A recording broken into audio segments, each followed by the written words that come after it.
Dear learners, welcome to the YouTube channel of Video Education Pro.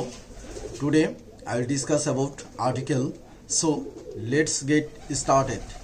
প্রিয় শিক্ষার্থীরা, আজকে তোমাদেরকে ভিডিও এডুকেশন প্রো এর ইউটিউব চ্যানেলে স্বাগতম। আজকে আমি তোমাদের সাথে আর্টিকেল নিয়ে আলোচনা করব। সুতরাং চলো শুরু করা যাক। প্রথমে আমাদেরকে জেনে নিতে হবে হোয়াট ইজ আর্টিকেল, অর্থাৎ আর্টিকেল কাকে বলে। Words that indicate if a noun is definite or indefinite is called article. অর্থাৎ যে সমস্ত শব্দ দিয়ে কোনো নাউন নির্দিষ্ট বা অনির্দিষ্ট তা নির্দেশ করে তাকে আর্টিকেল বা পদাশ্রিত নির্দেশক বলে। প্রিয় শিক্ষার্থীরা, এখানে তোমরা হোয়াইট বোর্ডের দিকে তাকালে লক্ষ্য করবে যে এখানে সুন্দরভাবে আর্টিকেলের ডেফিনেশনটা ইংরেজিতে এবং বাংলায় লিখে দেওয়া হয়েছে। তোমরা চাইলে এই সংজ্ঞাটা তোমাদের এক্সারসাইজ বুক এর মধ্যে লিখে নিতে পারবে। আমরা যদি সংক্ষেপে আর্টিকেলের কথা বলি যে বা আর্টিকেল কাকে বলে, ইন শর্ট সংক্ষেপে a, an, and, the are called article. অর্থাৎ আ, অ্যান এবং দাকে আর্টিকেল বলা হয়। প্রিয় শিক্ষার্থীরা, এখন আমরা জেনে নিব how many kinds of article are there in English. There are two types of articles in English. অর্থাৎ ইংরেজিতে দুই ধরনের আর্টিকেল আছে। They are definite article and indefinite article. আমরা যদি বাংলায় বলি তাহলে হবে এরকম, ইংরেজিতে দুই ধরনের আর্টিকেল আছে। একটা হলো ডেফিনিট আর্টিকেল অর্থাৎ নির্দিষ্ট আর্টিকেল, ইনডেফিনিট আর্টিকেল অর্থাৎ অনির্দিষ্ট আর্টিকেল।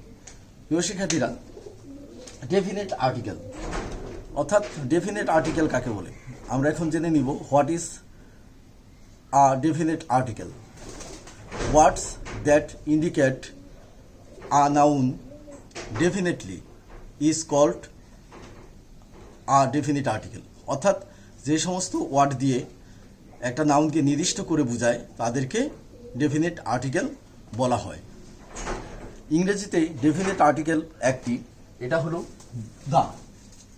দাকে আমরা ইংরেজিতে ডেফিনিট আর্টিকেল বলি। প্রিয় শিক্ষার্থীরা, তাইলে তোমরা ইতিমধ্যে জেনে গেলে যে যেই শব্দ দিয়ে নাউন বা বিশেষ্য বা নামকে নির্দিষ্ট করে বোঝায় তাকে ডেফিনিট আর্টিকেল বলা হয়। এবং ডেফিনিট আর্টিকেল হলো ইংরেজিতে একটা, এবং এই ডেফিনিট আর্টিকেলটা হলো দা।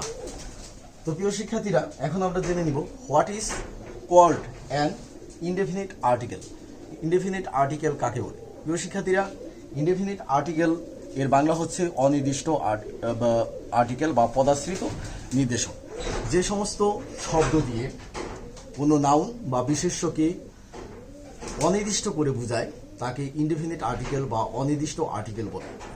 আমি যদি ইংরেজিতে বলি, words that indicate a noun indefinitely is called an indefinite article. সুতরাং তোমরা ইনডেফিনিট আর্টিকেল সম্বন্ধে জানতে পারলে। এখন ইংরেজি ভাষায় দুইটা ইনডেফিনিট আর্টিকেল আছে, এটা হলো আ এবং অ্যান। সো শিক্ষার্থীরা, এখানে বোর্ডের মধ্যে আর্টিকেলের দুইটা প্রকার লেখা আছে, ডেফিনিট আর্টিকেল এবং ইনডেফিনিট আর্টিকেল। এবং ডেফিনিট আর্টিকেলের মধ্যে আছে দা এবং ইনডেফিনিট আর্টিকেলের মধ্যে আছে এ এবং অ্যান। তাহলে তোমরা জানতে পারলে যে আর্টিকেল কি, এবং তোমরা এও জানতে পারলে যে ইংরেজি ভাষায় আর্টিকেল কত প্রকার, এবং ডেফিনিট আর্টিকেল কাকে বলে, ইনডেফিনিট আর্টিকেল কাকে বলে, এবং ডেফিনিট আর্টিকেল ইংরেজি ভাষায় কয়টা এবং ইনডেফিনিট আর্টিকেল ইংরেজি ভাষায় কয়টা। এখন প্রিয় শিক্ষার্থীরা, আমরা জেনে নিব যে where is an article used, অর্থাৎ আর্টিকেল কোথায় ব্যবহৃত হয়। প্রিয় শিক্ষার্থীরা, একটা আর্টিকেল সাধারণত একটা নাউনের পূর্বে ব্যবহৃত হয়। এখন ব্যাপারটা হচ্ছে আর্টিকেল ব্যবহার করতে হলে অবশ্যই তারপরেই নাউন থাকতে হবে। কিন্তু নাউনের পূর্বে অ্যাডজেক্টিভ অথবা অ্যাডভার্ব থাকতে পারে এবং তার পূর্বে আর্টিকেল বসতে পারে। যেমন আমি যদি তোমাদেরকে দেখাই, এখানে যদি তোমরা দেখো তাহলে দেখা যাবে যে আমরা যদি বলি, একটা উদাহরণ দিই, if I give you an example,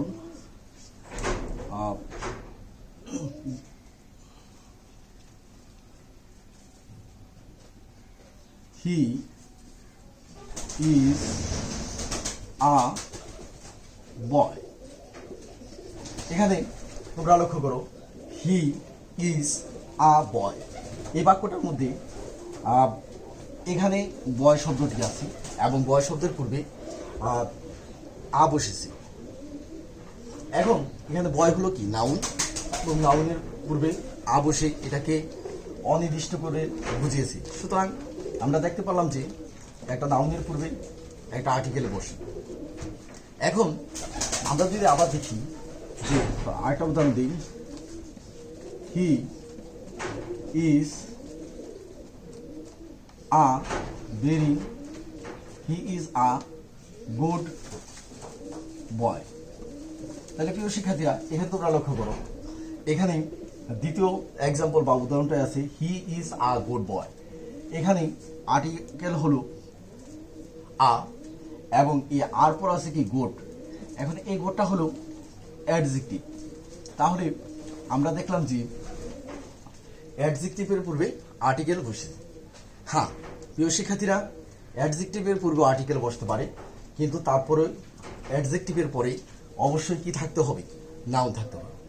এখন প্রিয় শিক্ষার্থীরা, আমরা যদি আরেকটুকু দেখি, নাম্বার সিতে দেখি, he is a very good boy.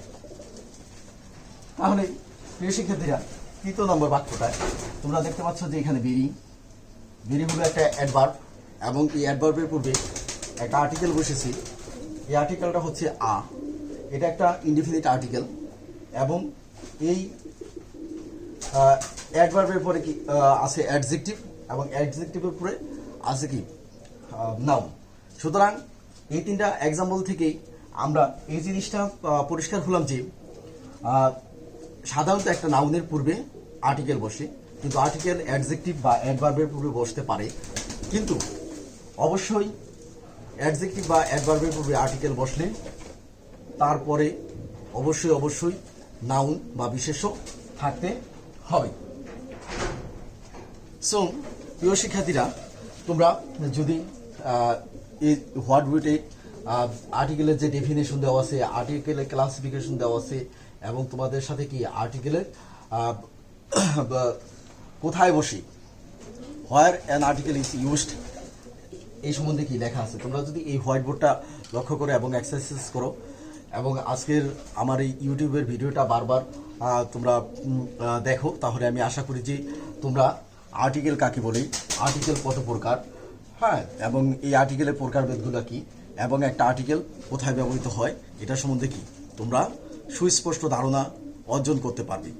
এবং তোমরা এই হোয়াইট বোর্ডটা দেখে বারবার এক্সারসাইজ বুকের মধ্যে এগুলা লিখে চর্চা করতে পারবে। সুতরাং তোমাদের সকলের সুস্বাস্থ্য কামনা করে এবং তোমরা যাতে আর্টিকেল খুব সুন্দরভাবে শিখতে পারো সে আশা ব্যক্ত করে আমি আজকের ভিডিও এখানে শেষ করছি। আল্লাহ হাফেজ।